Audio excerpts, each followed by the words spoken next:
चाचा प्रणाम। खुश रह। तब बेटा का हाल बा तोरा मामा के? होता नु शादी के तैयारी? हाँ चाचा। तब मौसी केने बाड़ी? इनका बुलावा तारी। ए मौसी, चाचा आई बाड़े। तेरा बोले परेशान करे। दशहरा में तो भुला गइले आ छठ में नचा देले। रुक अब की हाली बताओ तनी उनकरा के। चश्मा पहिर तेरे नाम झरले।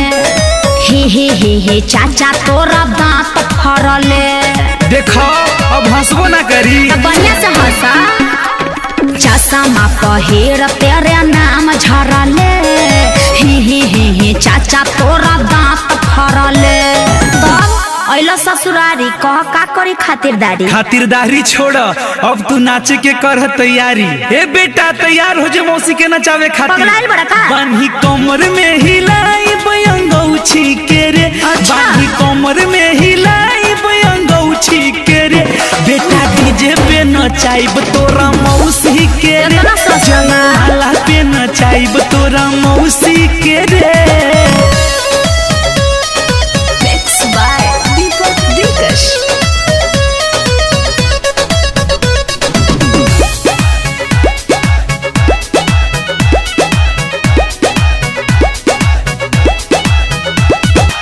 लागे दे बबुआ दुआरे बरा। चाचा हिलई है तोरा कमर पूरा रात। सुन लो चाचा, मौसी का कहतारी। तब का? सार हमार नहीं करेंगे शर्म। अच्छा। तोहरों के संगे नचाएंगे हम। हाँ तो हम तो नचबे करब, भाई ना हाँ हमार। तो हमरो है सार, हमहू नाचे खातिर बानी तैयार। ए चाचा, बगली में पैसा सामान उड़ावे के। अरे हाँ रे, तोरा मौसी पर ना। अरे चुप न रहो। हम तो नमरी लुटाएंगे यौछी के रे। हम तो नमरी लुटाएंगे यौछी के रे। बेटा डीजे पे नचाइब तोरा मौसी के रे। जय माला पे नचाइब तोरा मौसी के रे। सब पगलाइल बड़े।